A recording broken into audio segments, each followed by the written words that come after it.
So, hello may gawin tayong welding inverter na Sunstar yung brand. Bali yung model ARC 200P. So, ang problema nito na hindi ko pa alam pero try nating alamin. So, ngayon saksak natin yan yung tester, nakaano din tayo para malaman natin yung kuryente natin. So, patayin ko muna. Yan. Saksak na yan.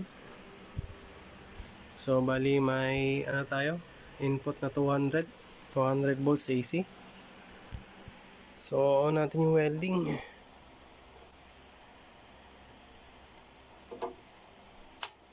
Yan. No power pala nito. So, hindi ko na lang patagalin to, baka buksan na lang natin yung welding para malaman natin yung anong sira.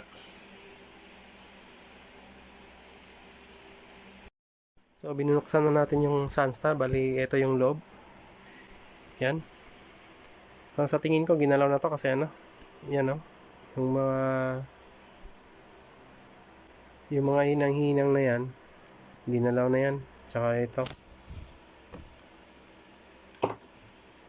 ito yan tabi na. Yung nalalaman mo yung kung ginalaw na ba o hindi. Tapos dito sa likod, yan.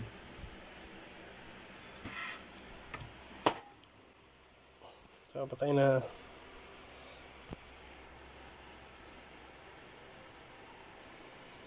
Yan, ginalaw na rin yan. Mahinaw na.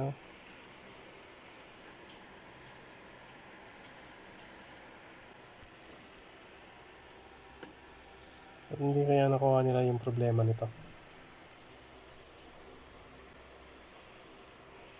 So, bali linisin ko lang muna sa sa labas ng compressor para mawala yung mga alikabok at saka yung dumi. Kinalawang na. So, parang matagal nang hindi ginagamit to.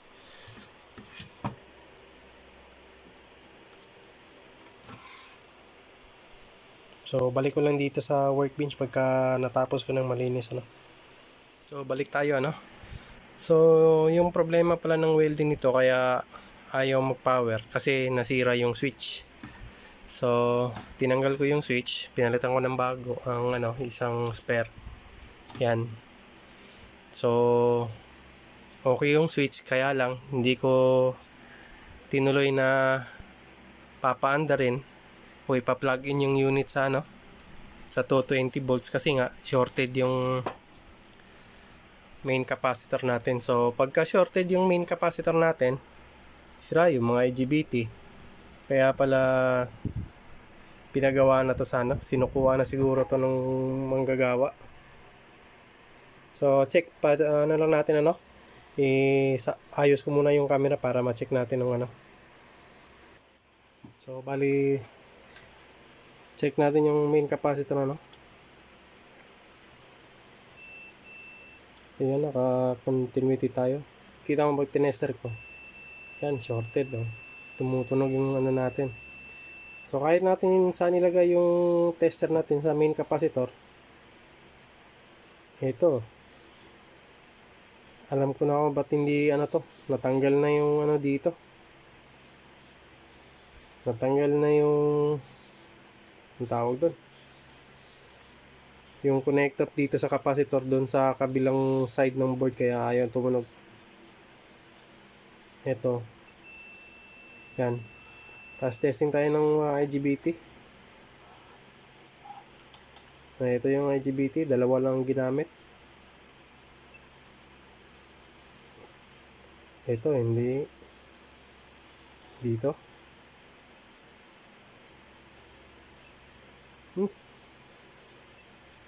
Hindi.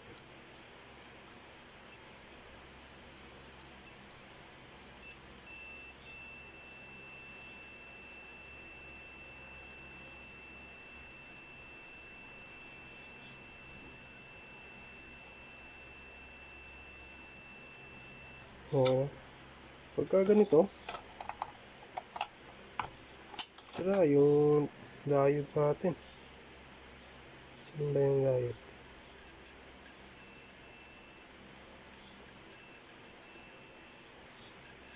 Yan o.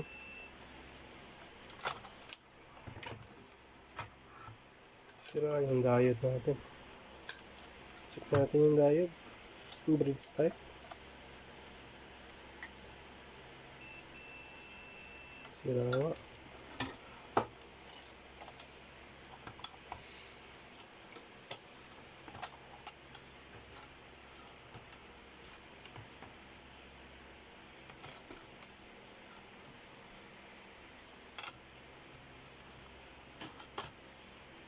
Ito yung bridge type.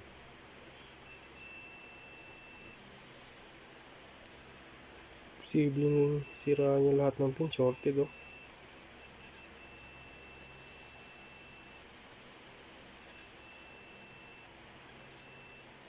So try natin tanggalin kung mawawala ba yung short.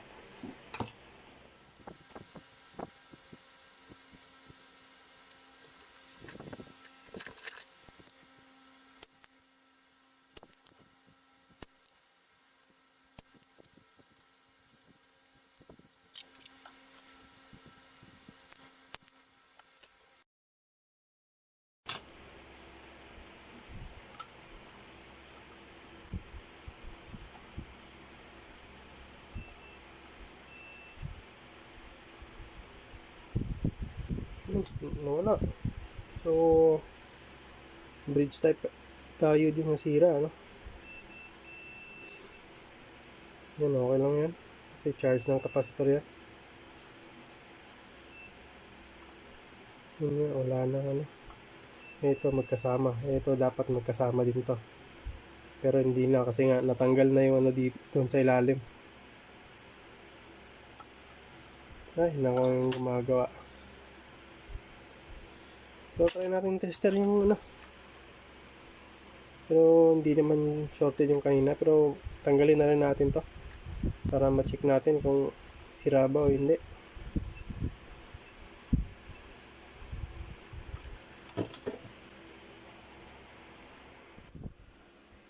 So try na natin tong ano, i-testing yung ano natin, board natin ano. Pero di ko pa kanabit yung pulse transformer natin dito sa ano, power supply. Workbench power supply muna gamitin natin.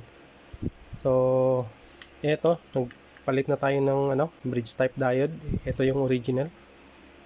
Yan. Bali 25 amperes lang to. Pinalitan natin ng 50 na square type na ano, bridge type diode. So medyo matibay na to. So kaya naman pala ano, yung gumawa nito dati nahirapan kasi nga hindi nila makuhang tumino yung ano dito. Ewan ko lang kung ano, baka hindi rin niya siguro kabisado pa yung mga voltahe o signal ng IGBT. Kaya siguro nakailang palit na sila, sumasabog pa rin. Ay hindi naman sumasabog o nasisira pa rin. So ngayon, pinalitan ko na yung lahat ng pyesa rito. Yung mga diode na sira, yung eto ring pinalit nila, ang 50 ohms ang ginamit na pinalit nila pero masyado na malayo yung value. Pagka masyado nang mataas yung value ng resistor, ang tendency yun nun, mas lalong umiinit yung mga IGBT natin pagka kinabit. So aware ho kayo dun. Kailangan tama lang ho yung ano natin, yung gagamitin nating resistor at saka ano. Tsaka yung diode pala dito, wag yung papalitan ng ano, ng IN4007 kasi hindi ho ano yan, hindi ho fast recovery diode yan. Umiinit ho lalo na yung diode. Umiinit siya pagka high frequency kasi hindi kasi pang high frequency yung diode na ilalagay mo dito. Kung IN ng I4007 ang ilagay mo, so hindi siya pang high frequency. So iinit yung diode tapos masisira yung ano natin, IGBT natin. Kaya may pamalit kayo, kailangan yung ano, ah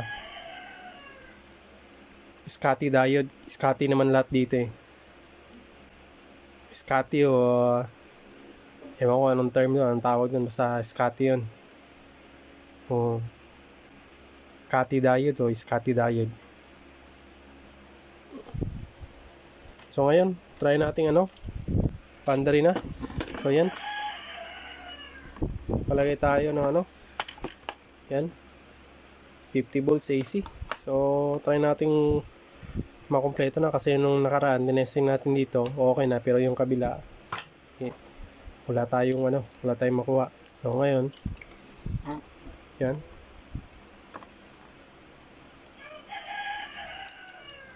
so dito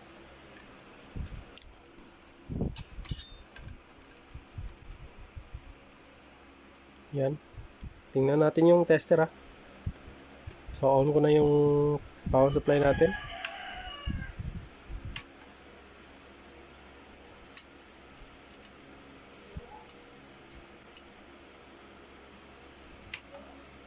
Yan. So meron na yung kabila.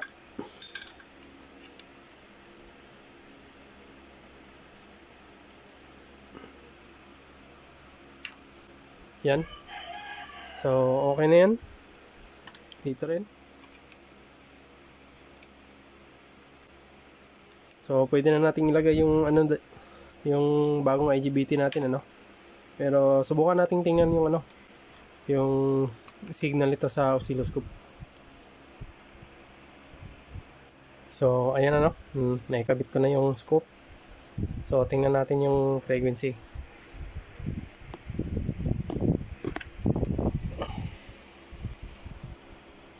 So ito yung natin. Yan. So on ko na yung natin, scope natin na yung power supply natin para makita natin yung signal. So yan na yung signal natin. So okay na yan. Ay bali ito yung reference voltage natin. Yung top natin na sa 15.4, frequency natin nasa 44.44 kHz. So yan, okay na yan. So bali lipat din natin dun sa kabila. Patayin ko. So ayan sa kabila. So try na natin yung tingnan yung signal dyan. On na ulit natin. So yan. So yung reference ganun pa rin. So bali maayos na yung natin, signal natin. So pwede na tayong magkabit ng nung bagong IGBT. Hindi na tayo mangangamba na masisira. Okay na yan. Bali pakita ko yung diagram. So ito yung diagram na. Ito yung diagram ng Sunstar. So yan. Kaya makikita natin hindi tayo malilito kung pinalitan na ba ng ibang technician. So yan. Yan. Pero kahit na wala tayong diagram, mare-repair pa naman natin to, pero mas maganda meron kasi etong sa welding na ito, dumaan na kasi ng mga technician to, so hindi natin alam kung ano mga value yung pinagpapalit. So try ko na lang ibalik yung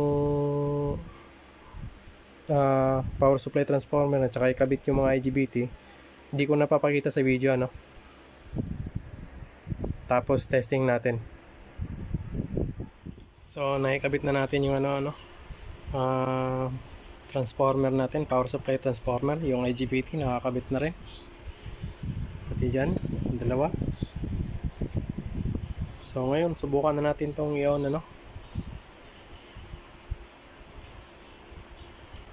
So nakasaksak na to, pero hindi pa naka-on. Kita nyo naman hindi pa umilaw yung switch ko. So ngayon on natin. Yan. Tapos ito on natin subukan mo natin ano ito. Indicator natin yan. Kung under ba. Okay, ito na. So wala. Tayo muna natin. Ba't wala? So balik tayo dito ano. Nung tinesting natin to.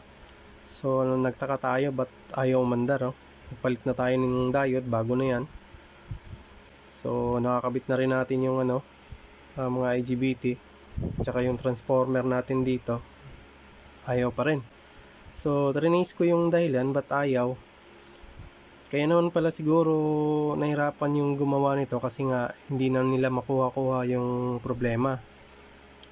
So maliban dun sa sa parts ng mga IGBT, nahirapan sila kasi mataas na yung nilalagay nila na value ng resistor. Ang isa pang problema dito sa connection ng ng power supply. So ang ginawa ko, naghanap ako ba't hindi umandar to. So di ko na lang pinakita yung paano ginawa, pero ipapakita ko na lang dito yung anong ginawa ko. So yung palang dahilan ba't ayaw tumuloy-tuloy dito yung kuryente dito sa natin, sa power IC natin, kasi nga yung ginamit na board dito, double layer, top at saka button. Yung connection ng dalawa, nung sa baba at saka sa taas, hindi na magkarugtong. Yung tawag kasi doon, yung via o di kaya vias, hindi na magkarugtong. So ang ginawa ko, naglagay tayo ng konting wire dito, isa dito, tsaka isa rin dito, tsaka dun sa pinakahuli. Yan, para lang magka-connection yung top at saka button na board So bali ngayon, subukan na nating paandarin to. So set up ko muna yung yung camera So ngayon on na natin yung extension natin. So yan, naka-on na. So hindi pa naka-on to kasi hindi rin naka-on pa yung main switch natin. So hopefully gumana na to So ito na. Yun. Gumana. So patayin ko lang ba't ayaw gumana yung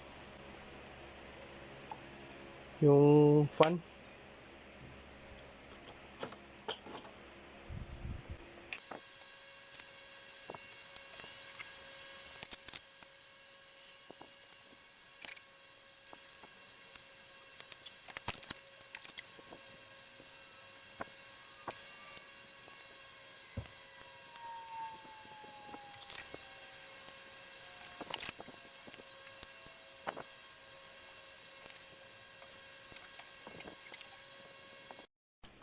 So daming sirap talaga nito kaya pinatay ko kasi nga ayaw gumana nung fan.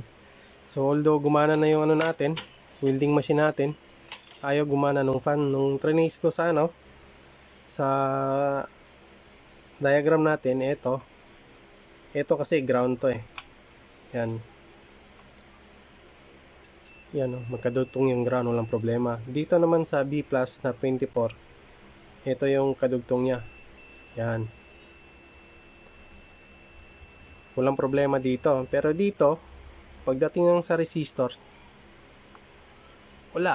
Putol na naman. So, kailangan natin palitan ng resistor to. 1 ohm lang naman to So, palitan ko muna,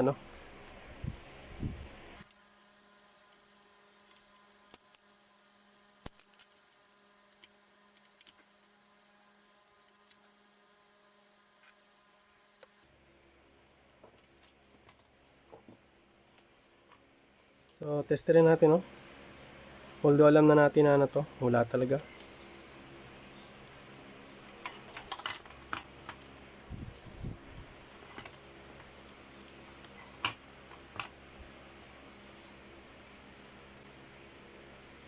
Putol talaga.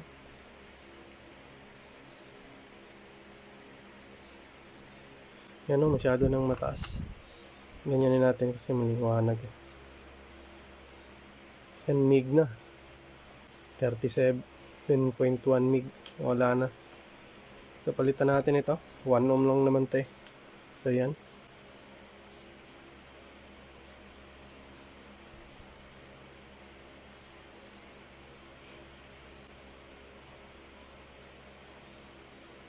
Yan. 1.5.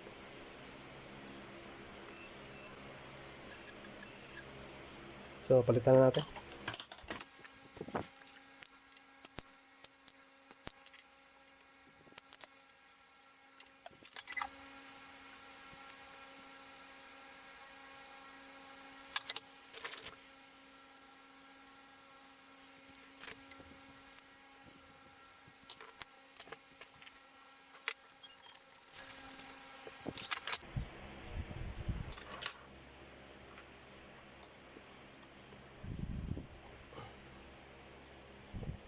So, yan. Natin dito.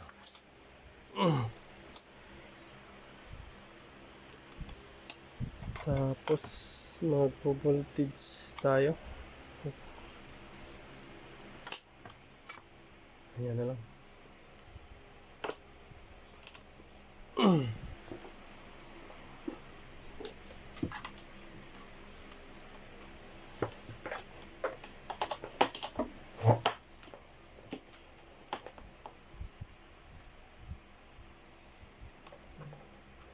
So ngayon, saksakan ulit natin. Yan, naka-on na yan. Tapos, on na ulit natin dito. Yan, tumunog na yung fan. So, magsuka tayo kung meron ba tayong output.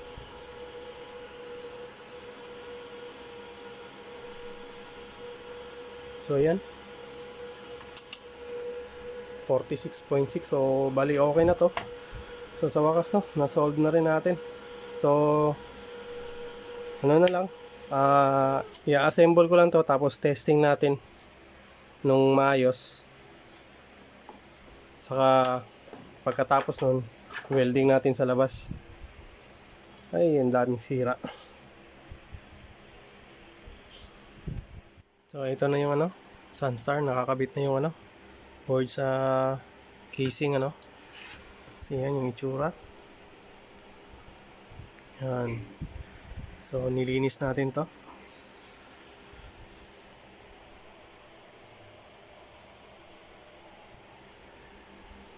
So sarado ko lang tapos testing na natin. So bali ito na kumpleto na yung welding natin. Nakikabit na natin yung cover. So ngayon try na natin itong paanda rin. So yan, nakasaksak na rin yan. So teka lang, yung switch muna. Yan, nakasaksak na yan. So paanda rin natin. Yan, naka-on na. Tapos on natin yung welding. So yan, mandat na yung welding natin. So dito yan, yan ko muna yung ilaw. So hanggang 215.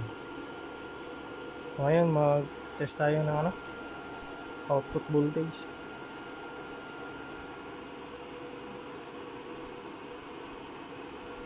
So ayan, 44.6.